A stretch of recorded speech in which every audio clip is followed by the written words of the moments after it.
नमस्कार दोस्तों, स्वागत है आप सभी का हमारे यूट्यूब चैनल ऑब्जेक्टिव सेंटर पर। जैसा कि आप लोग देख पा रहे हैं, यहाँ पर हमारा LMRC मेंटेनर इलेक्ट्रिकल एग्ज़ाम 2016 साल पेपर है ये, जिसका एग्ज़ाम हुआ था 16 मार्च 2016 को। ये हमारा इलेक्ट्रीशियन का है, यूपी मेट्रो रेल कॉरपोरेशन का ऑफिशियल पेपर। तो आइए उससे हम लोग देख लेते हैं। तो यहाँ पर जो टेक्निकल एप्टीट्यूड है, इसमें पहला क्वेश्चन है, what does BIS stand for. BIS का फुल फॉर्म क्या होता है? तो ब्यूरो ऑफ इंडियन स्टैंडर्ड होता है। तो यहाँ पर इसका सी आंसर करेक्ट हो जाएगा। ब्यूरो ऑफ इंडियन स्टैंडर्ड होता है BIS का फुल फॉर्म। यहाँ पे हम जल्दी जल्दी देख लेते हैं क्योंकि ये पूरा पेपर है, तो आप लोग सोल्यूशन देख सकते हैं क्योंकि इसके नीचे दिया गया है सब कुछ। दूसरा क्वेश्चन है कि विद्युत लाइन में स्विच कौन से तार पर लगाया जाता है? ऑप्शन है अर्थ, फेज, न्यूट्रल नहीं लगाया जाता है। फिर देखिए, जो विद्युत लाइन में स्विच कौन से तार पर लगाते हैं हम लोग, तो वो तार रहता है हमारा फेज पे लगाते हैं। यहाँ पर इसका बी आंसर करेक्ट हो जाएगा। तीसरा क्वेश्चन है, CO2 अग्निशामक निम्नलिखित में से किस प्रकार की अग्नि को बुझाने के काम आता है? तो जो CO2 अग्निशामक यंत्र होता है, इससे जो आग बुझाई जाती है वह क्लास बी और क्लास डी की आग बुझाई जाती है। क्लास बी के अंतर्गत जो आग आती है वह हमारा द्रवों से लगी हुई आग आती है, और क्लास डी के अंतर्गत धातुओं और इलेक्ट्रिक से लगी हुई आग आती है।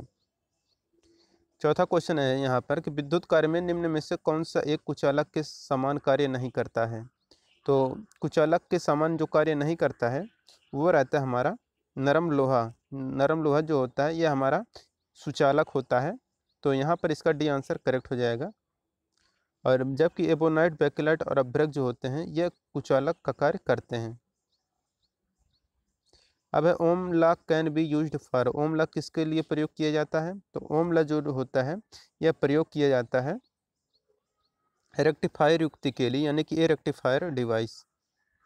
इसके बाद है यहाँ पर what will be the value of I5 in the given circuit. तो आपको पता होगा आने वाले ये जो नोड है, नोड की तरफ आने वाली धाराओं का योग इक्वल टू नोड से दूर जाने वाली धारा का योग बराबर होता है।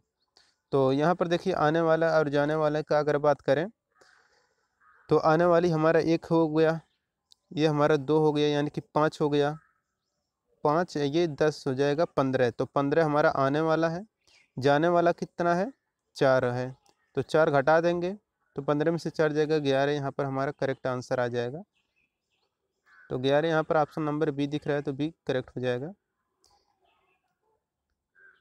सातवां क्वेश्चन है, a closed end complete path for flow of electric current is known as. विद्युत धारा प्रवाह के लिए तैयार किया गया बंद एवं पूर्ण मार्ग क्या कहलाता है? तो ये जो पूर्ण मार्ग होता है ये हमारा सर्किट यानी कि परिपथ कहलाता है।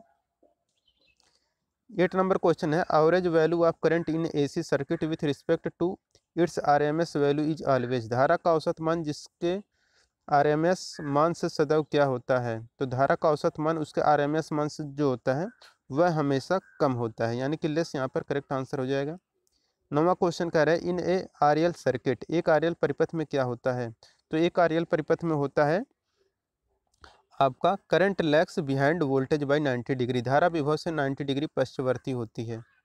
इसके बाद 10 नंबर का क्वेश्चन है, form factor of sinusoidal wave is. जो साइनोसॉइडल तरंग होता है उसका फॉर्म फैक्टर का मान कितना होता है? तो इसका जो फॉर्म फैक्टर का मान होता है यह 0.707 गुणे मैक्सिमम वैल्यू बटे 0.637 गुणे मैक्सिमम वैल्यू होता है। तो यहाँ पर आप लोग देख सकते हैं यही होता है। 11 number question, according to the IS code the colour of earthing wire is. तो जो अर्थिंग वायर का कलर होता है आपको भी पता होगा, यह कैसा होता है? तो ग्रीन होता है, क्योंकि इसे हम ग्राउंड से, देखिए ग्राउंड करते हैं तो जो ग्राउंड कहते हैं उसका ग्राउंड के लिए हम लोग पहला अक्षर जो लिखते हैं जी लिखते हैं, तो जी से ग्राउंड, जी से ग्रीन, ऐसे आप लोग इसे रट सकते हैं। Time based signal in A CRO is. CRO में टाइम बेस्ड सिग्नल क्या होती है? तो CRO सिग्नल जो होता है टाइम बेस्ड सिग्नल होता है, इसका जो यहाँ पर आएगा सा tooth wave of high frequency, यानी कि उच्च आवृत्ति की सा टूथ तरंग होती है। 13 नंबर क्वेश्चन है, no signal condition of a transistor infers that. Transistor की शून्य सिग्नल स्थिति का अर्थ क्या है? तो देखिए ट्रांजिस्टर की शून्य सिग्नल स्थिति का जो अर्थ होता है वो रहता है कि सिग्नल वोल्टेज इज जीरो, यानी कि सिग्नल वोल्टेज शून्य है। 14 नंबर क्वेश्चन है conventional flow of current in A PNP transistor is from. तो पीएनपी ट्रांजिस्टर में धारा का प्रवाह कैसे होता है? पीएनपी ट्रांजिस्टर जो होता है उसमें जो धारा का प्रवाह होता है वह इमीटर टू बेस होता है, यानी कि उत्सर्जक से आधार की तरफ होता है। Frequency of a oscillator circuit is expressed as. किसी दोलित्र परिपथ में आवृत्ति ज्ञात करने का सूत्र क्या होता है? तो इसके लिए जो फार्मूला यूज किया जाता है वो फार्मूला रहता है F equal to 1/2 pi under root L C होता है। यहाँ पर इसका सी आंसर करेक्ट हो जाएगा। Maximum frequency of a class B power amplifier is. तो वर्ग बी प्रकार के जो पावर प्रवर्धक होते हैं उसकी अधिकतम दक्षता कितनी होती है? तो इसकी जो अधिकतम दक्षता होती है 68.5% होती है, 78.5%। 17 नंबर क्वेश्चन है which of the following is a limitation of A crystal oscillator. तो एक क्रिस्टली दोलित्र की जो सीमा होती है कौन सी होती है? तो ये होता है आपका लो आउटपुट, यानी कि निम्न आउटपुट। यहाँ पर करेक्ट आंसर हो जाएगा। टर्मिनल्स ऑफ SCR SCR के टर्मिनल कौन कौन से होते हैं? तो SCR के जो टर्मिनल होते हैं वह आपका एनोड, कैथोड और गेट होते हैं। तो यहाँ पर इसका डी आंसर करेक्ट हो जाएगा। 19 नंबर क्वेश्चन है a device with combined properties of thyristor and transistor is. विद्युतीय युक्ति जिसमें थायरिस्टर और ट्रांजिस्टर के संयुक्त गुण पाए जाते हैं वो कौन सा है? तो वो रहता है आपका GTO। तो यहाँ पर डी आंसर करेक्ट हो जाएगा। Device with A negative resistance field is. वह युक्त जिसमें ऋणात्मक प्रतिरोध क्षेत्र पाया जाता है वह कौन सा होता है? तो ये रहता है आपका UJT। तो UJT यहाँ पर करेक्ट आंसर हो जाएगा। 21 नंबर क्वेश्चन है कि arrange the following in descending order according to their operational speed. SCR power, BJT, IGBT power, MOSFET संचालन की गति के अनुसार सही घटता हुआ क्रम क्या है? तो इसका जो सही घटता हुआ क्रम है वो आपका है power, MOSFET, IGBT power, BJT और SCR होता है। 22 नंबर क्वेश्चन है which of the following gate are universal gate. कौन सा यूनिवर्सल गेट होता है? तो जो नार और नैंड जो गेट होता है यही आपका यूनिवर्सल गेट है।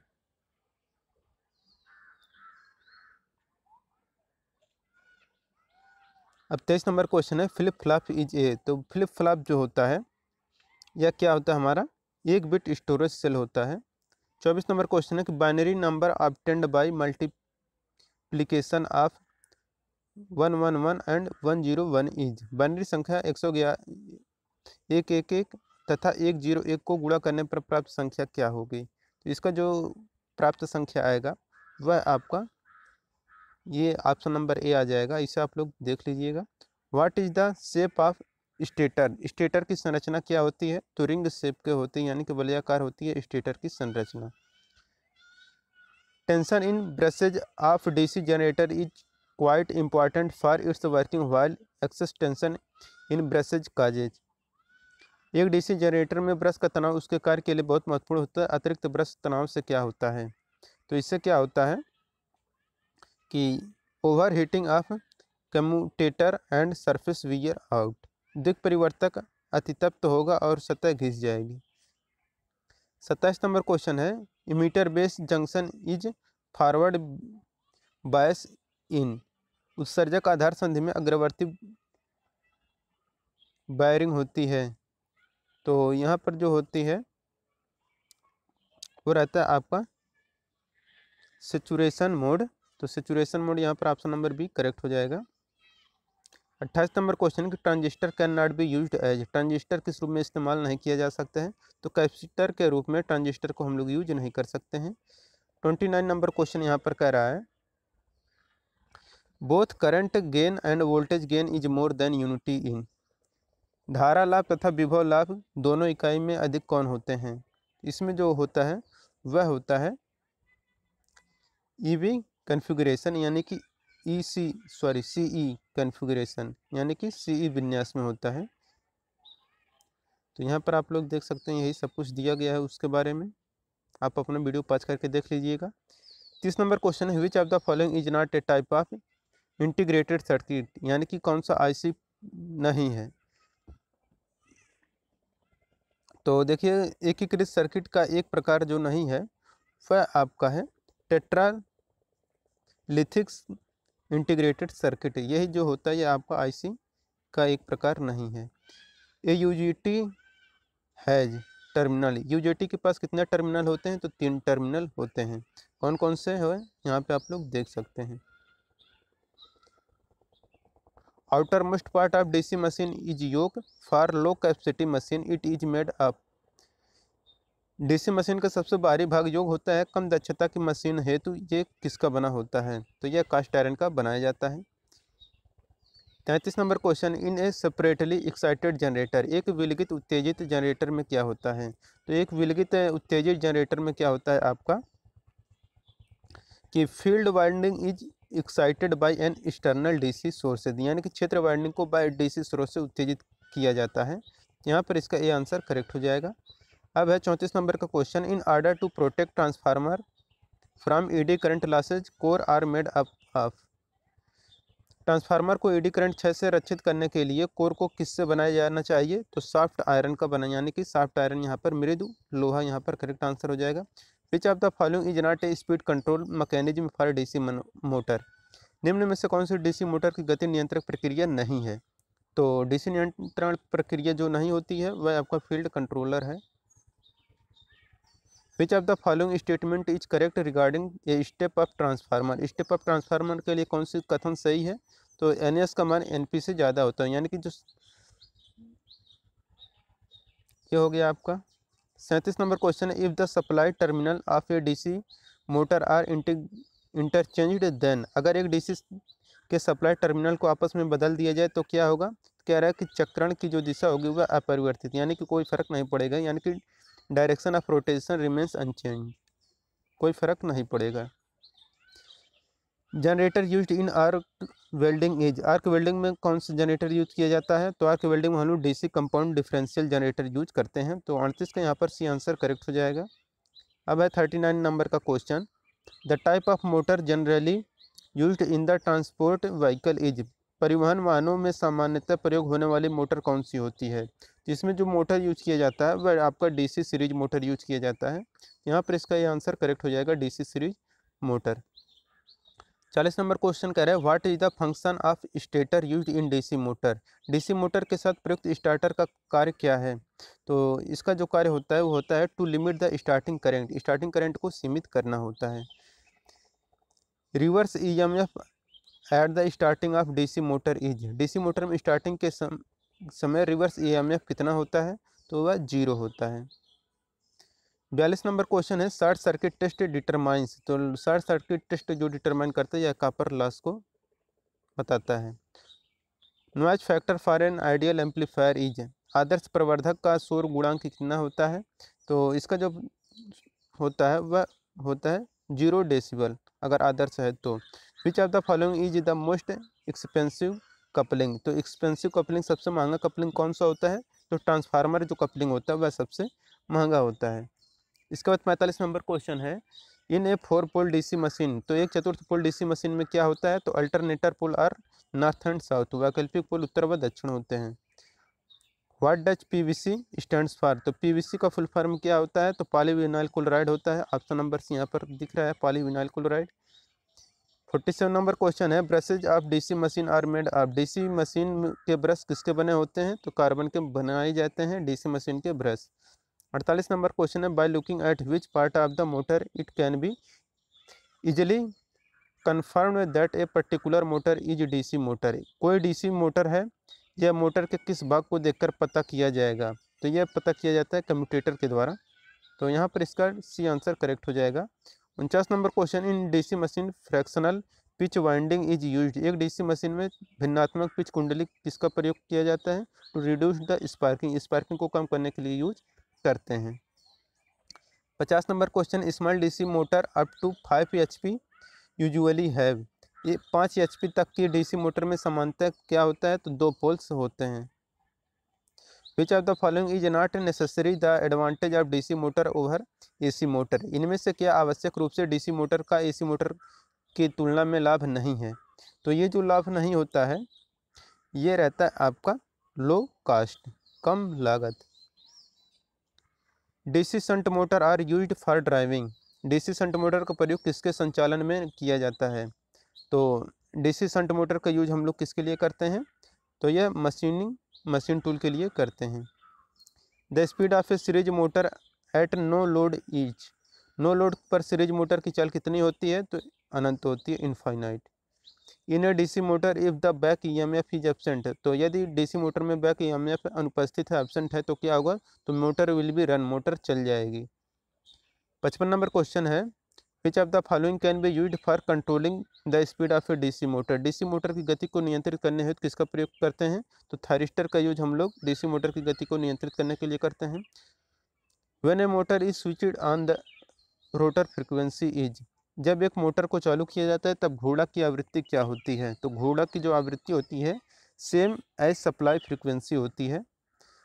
Commonly used AC motor for industrial application is. औद्योगिक अनुप्रयोग हेतु सामान्य तौर पर प्रयोग होने वाली एसी मोटर कौन सी होती है? तो 3 फेज इंडक्शन मोटर होती है। In the slip of the rotor of an induction motor is halved the value of rotor reactance becomes. यदि एक प्रेरण मोटर की घोड़ा की स्लिप आधी हो जाए तो घोड़ा का रिएक्टेंस कितना हो जाएगा? तो यह डबल हो जाएगा। व्याख्या आप लोग देख सकते हैं। 59 नंबर क्वेश्चन है, the induction motor will run at synchronous speed if it is run. प्रेरण मोटर तुल्यकालिक मोटर पर चलेगी जब वह क्या हो? तो देखिए, जब यह कब होती है आपका? जब क्या हो कि विथ इंजेक्टेड ईएमएफ, यानी कि प्रवेश ईएमएफ के साथ होता है। 60 नंबर क्वेश्चन है, in order to increase the EMF of an alternator. किसी अल्टरनेटर की ईएमएफ बढ़ानी हो तो क्या की जाती है? तो अगर आपको ईएमएफ बढ़ाना है अल्टरनेटर का तो किया जाता है कि field is increase by keeping field regulated, यानी कि फील्ड को रेगुलेट करके फ्लक्स को हम लोग बढ़ाते हैं। 61 नंबर क्वेश्चन है, value of pole pitch when provided with 84 armature conductor and 6 pole is. जब आर्मेचर चालकों की संख्या 84 तथा पोलों की संख्या 6 हो तो पोल पिच का मान कितना होता है? तो पोल पिच का मान जो होता है वह आपका 14 होता है। तो यहाँ पर इसका डी आंसर करेक्ट हो जाएगा। 62 नंबर क्वेश्चन करें, the value of commutator pitch YC in triplex lap winding is. Triplex lap winding में कम्यूटेटर पिच वाईसी का मान क्या होता है? तो यह 3 होता है। 63 नंबर क्वेश्चन है, what do we call a winding when the end of a coil are joined to a commutator bar at a distance of 1 pole pitch. यदि एक कॉइल के सिरों को कम्यूटेटर बार पर 1 पोल पिच की दूरी पर जोड़ा जाए तो इस बाइंडिंग को हम लोग क्या कहते हैं? तो इस बाइंडिंग को हम लोग कहते हैं वेव बाइंडिंग। तो वेव बाइंडिंग ऑप्शन नंबर भी यहाँ पर करेक्ट हो जाएगा।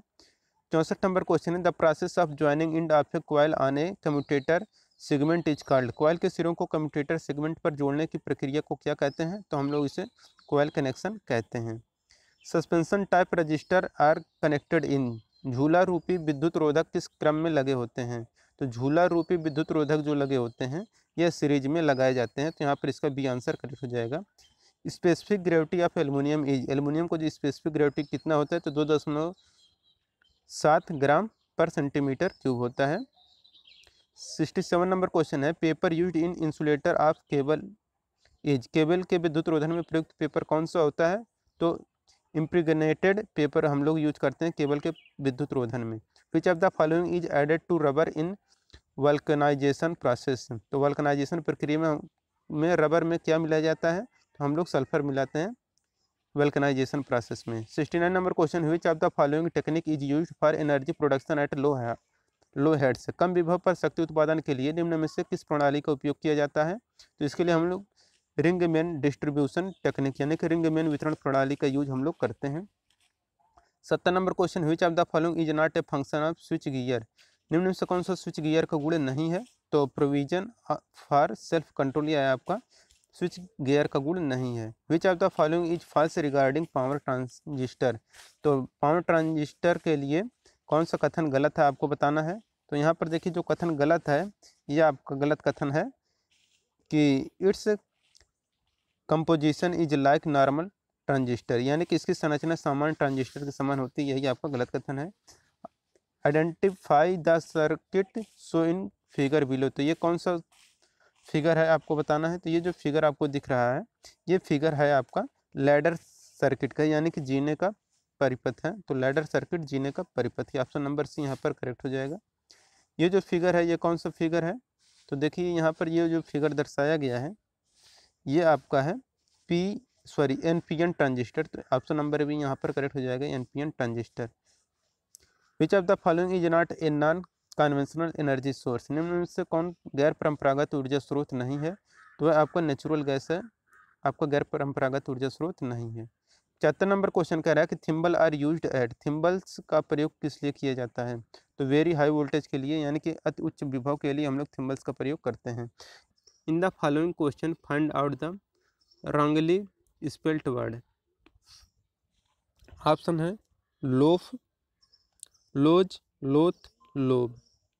यानी कि दिए गए चारों विकल्पों में से जो विकल्प बी है, लोड की वर्तनी अशुद्ध है, क्योंकि ये लोड जो होता है ये वह होता है LOAD होता है, लोड। तो इसमें जी नहीं होता है, तो यहाँ पर इसका बी आंसर करेक्ट हो जाएगा कि जो हमारा रॉन्ग वर्ड है वह हमारा लोड है। यहाँ पर जो है इसमें जी नहीं रहेगा, तो यही एक्स्ट्रा दे दिया है, तो यही हमारा गलत है। तो गलत ऑप्शन यहाँ पर पूछा गया था, तो ऑप्शन नंबर भी यहाँ पर करेक्ट हो जाएगा। जबकि आपको पता है जो लोफ होता है, लोफ मतलब होता है रोटी का टुकड़ा, और इसका वो लोथ मतलब होता है आपका अनिच्छुक, और इसका वो लोब मतलब होता है आपका भाग यानी कि चैम्बर। तो यही लोड जो दिया गया है, तो लोड रहता तो सही हो जाता, बट यहाँ पर जी एक्स्ट्रा दे दिए तो ये हमारा गलत हो जाएगा। 77 नंबर क्वेश्चन है in the following question find out the wrongly spelt word.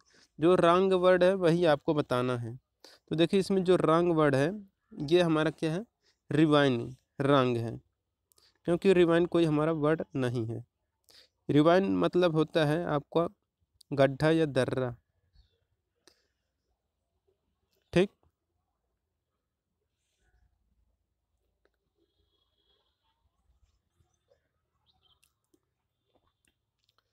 यहाँ पर रेवल का जो होता है RAVEL होता है, रेवल जो दिया गया है ये इसका मतलब होता है किसी समस्या को अधिक जटिल बनाना, और रिवील जो होता है इसका मतलब खुलासा करना या प्रकट करना होता है, और रिवाज जो होता है यह विनाश करना या बर्बाद करना होता है। The president the prize to the award winning teacher, यानी कि ऑप्शन है give in, give away, give out, give way. तो the president give away the prize to the award winning teacher, यानी कि दिए गए रिक्त स्थान पर विकल्प जो बी दिया है गिव अवे का प्रयोग किया जाएगा, जिसका अर्थ है to give something as a gift, यानी कि किसी को कुछ उपहार के रूप में देना होता है। अन्य विकल्पों के अर्थ अगर देखा जाए तो जो गिव इन होता है यह हार या पराजय को स्वीकार करना होता है, और जो गिव आउट होता है यह पूरी तरह समाप्त हो जाना या खत्म हो जाने का अर्थ देता है। 79 नंबर का यहाँ पर क्वेश्चन है you must dot your expenditure on hotels. Option है cut out, cut off, cut up, cut down. तो यहाँ पर करेक्ट आंसर है option number D, cut down. तो you must cut down your expenditure on hotels, तो इसमें आपका D answer correct हो जाएगा। कट आउट मतलब जो होता है इसका मतलब हो कार्य करना बंद कर देना। कट ऑफ मतलब होता है आपका अवरुद्ध करना या हटाना। कट अप मतलब होता है मूर्खतापूर्ण व्यवहार करना।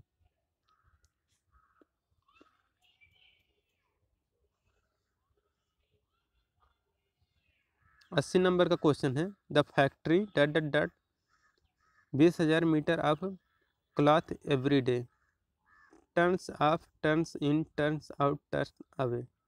तो यहाँ पर इसका करेक्ट आंसर हो जाएगा टर्न्स आउट। तो ऑप्शन नंबर सी यहाँ पर करेक्ट हो जाएगा। टर्न्स आउट का प्रयोग किया जाएगा यहाँ पर, जिसका अर्थ होगा यहाँ पर उत्पादित करना या विकसित करना। अगर टर्न ऑफ की बात करें तो इसका अर्थ होगा छोड़ना या बदलना। टर्न इन का मतलब होगा मुड़ना या झुकना केंद्र की तरफ। टर्न ऑफ जो होता है ये आपका किसी रास्ते या सड़क की तरफ छोड़ना या बदलना होता है। टर्न अवे होता है रोकना या मना करना।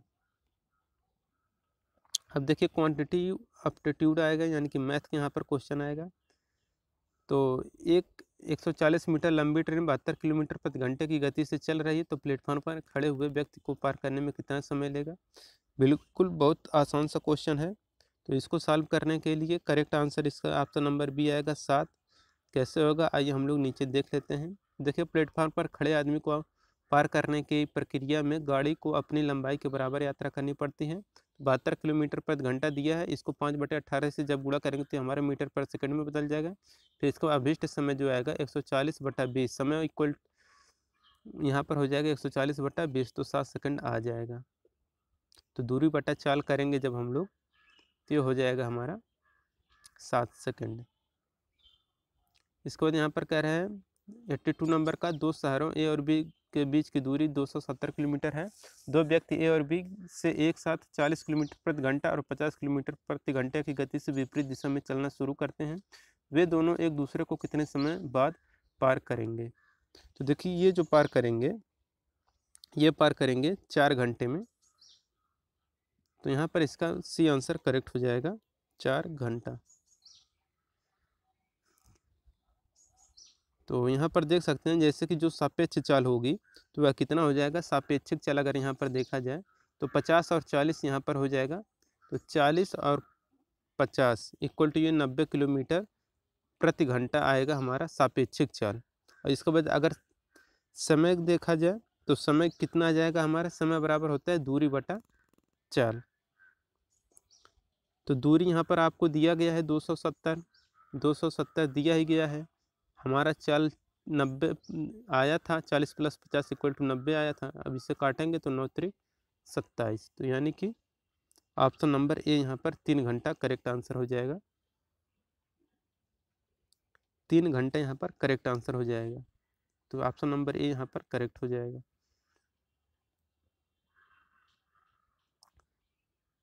रीना की आय RS यानी कि 25,000 रुपये प्रति माह है। यदि रीना की आय की तुलना में रेखा की आय 10% कम है तो रेखा की आय क्या होगी? तो देखिए इसमें जो रेखा की आय होगी वह कितना आएगा, 22,500 आएगा। तो कैसे आएगा आइए हम लोग देख लेते हैं। यहाँ पर दिया गया है कि जो रीना की आय है वह 25,000 है। रेखा की आय रीना की आय से 10% कम है, तो यानी कि जो रेखा की आय है 25,000 × 90/100 आ जाएगा। तो यही आपका 22,500 रुपये आ जाएगा। 84 नंबर का क्वेश्चन है, एक वस्तु पर लिखी वस्तु की कीमत 850 रुपये है। इसे 30% और 10% के क्रमिक बट्टे पर बेचा जाता है, तो वस्तु का विक्रय मूल्य क्या होगा? तो देखिए 800 जो 50 है 30% कम पे बेचा जा रहा है। तो जब 30% कम पे बेचेंगे तो हमारा कितना आ जाएगा, 70/100। फिर इसके बाद कह रहे हैं 10% की और कमी यानी कि 90/100, यही आएगा। इससे अब आप लोग सॉल्व कर लेंगे तो आपका करेक्ट आंसर क्या आ जाएगा, 535 रुपये आएगा। 535.5 रुपये आएगा, जबकि ऐसा ऑप्शन में कहीं आपको दिख नहीं रहा है। तो आप लोग किसे टिक करेंगे, यहाँ पर देख लेंगे वहाँ पर। फिलहाल यहाँ पर ऐसा ऑप्शन में कोई नहीं दिया गया है 535.5। 85 नंबर का क्वेश्चन है कि 20 छात्रों का औसत वजन 52 किग्रा है। इन छात्रों में से 16 का औसत वजन 53 किग्रा है। शेष 4 छात्रों का औसत वजन कितना होगा? तो ये जो औसत वजन आएगा वह आएगा 48 किग्रा।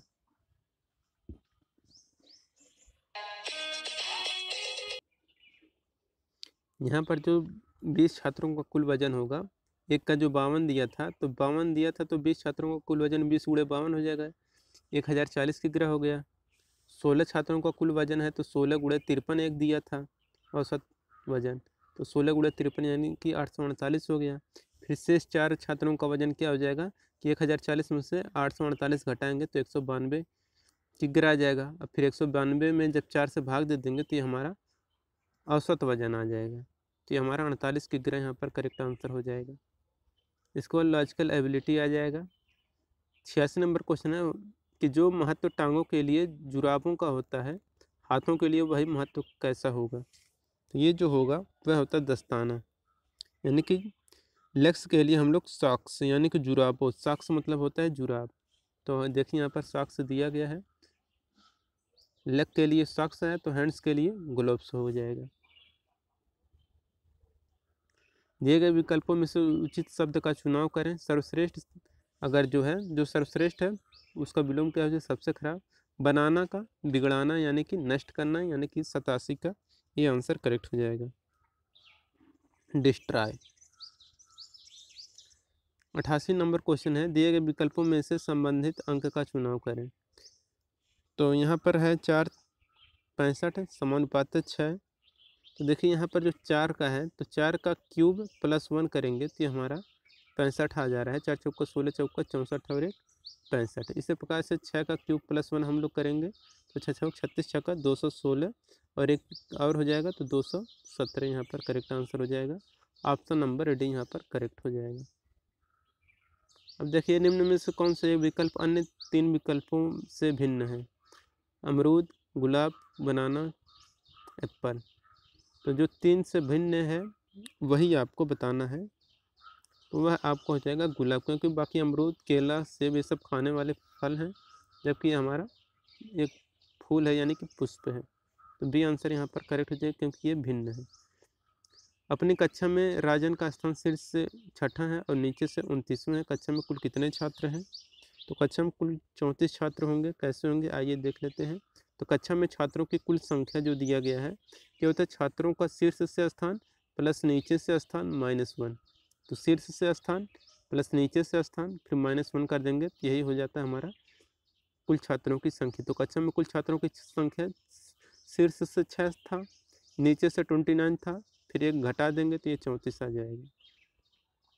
जनरल अवेयरनेस की बात कर रहा है अब यहाँ पर कि पूर्वी घाट तथा पश्चिमी घाट से एक दूसरे के साथ कहाँ पर मिलते हैं। तो ये मिलते हैं आपके नीलगिरी पहाड़ियों पर यानी कि हिल्स पर मिलते हैं। तो नीलगिरी की पहाड़ी एक ब्लॉक पर्वत है जो तमिलनाडु में स्थित है। यह मुख्यतः चारनोकाइट पठार से बनी है और इसकी ऊंचाई जो है यह 2637 मीटर है। और इसकी जो ऊंची चोटी होती है डोडा बेट्टा वही होता है 2637 मीटर, जो दक्षिण भारत की दूसरी सबसे बड़ी चोटी होती है।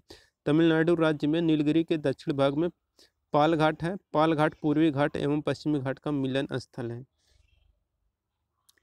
खसरे के टीके का खोज किसने किया था? तो देखिए खसरे के टीके की खोज जो की गई थी यह किए थे जॉन एंडरसन ने किया था। जॉन एफ एंडर्स ने किया था खसरे के टीके की खोज, जॉन एफ एंडर्स। यहाँ पर 92 का सी आंसर करेक्ट हो जाएगा। और जो खसरा होता है यह आपका संक्रामक रोग होता है और यह पैरामाइक्सो वायरस परिवार के मोरबिली वायरस से होता है। तो जो खसरा होता है यह मोरबिली वायरस के द्वारा होता है और इसे हम लोग रूबियोला के नाम से भी जानते हैं। खसरे के सबसे पहले प्रमाण 165 से 180 पूर्व ईसा पूर्व प्लेग ऑफ गालेन के रूप में मिला था।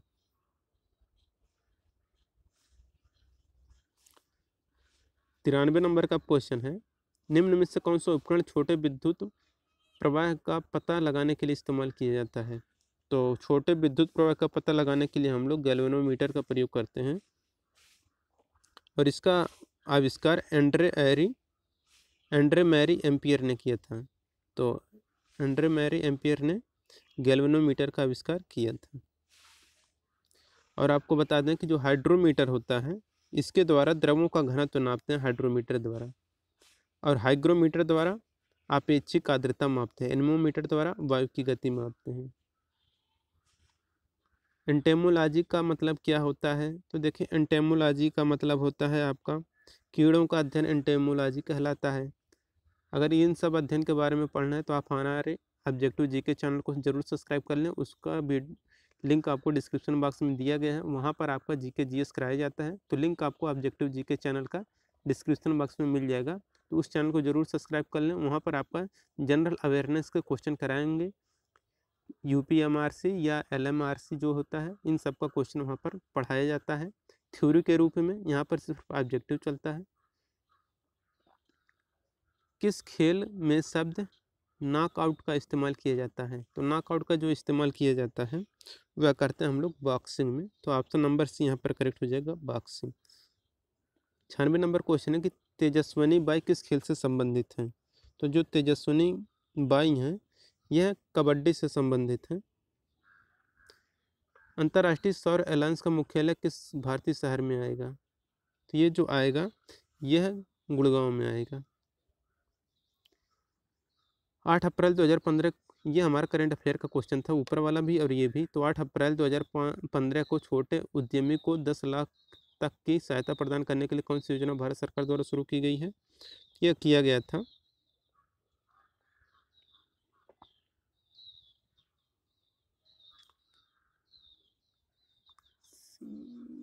मुद्रा बैंक। तो मुद्रा बैंक यहाँ पर करेक्ट आंसर हो जाएगा, मुद्रा बैंक। इसके बाद है 99 नंबर का क्वेश्चन, न्यूजीलैंड की 2016 लेडी विग्राम ट्रॉफी मोटर रेस किसने जीती है? ये सब पुराना करंट अफेयर है, पूछा तो नहीं जाएगा लेकिन हम आपको बता दे रहे हैं, जोहान डारूवाला। इसके बाद है 2015 में राष्ट्रीय पंचायती राज दिवस पर कौन से राज्य को सबसे अच्छा ई पंचायत राज्य में सम्मिलित किया गया था? तो ये था हमारा असम। ये सब पुराना करंट अफेयर है, पूछा तो नहीं जाएगा लेकिन आप इसे ज़रूर याद कर लें, देख लें किस तरह से आपके करंट अफेयर के क्वेश्चन पूछे जाएंगे। तो दोस्तों यहाँ पर हमारा वीडियो होता है ख़त्म।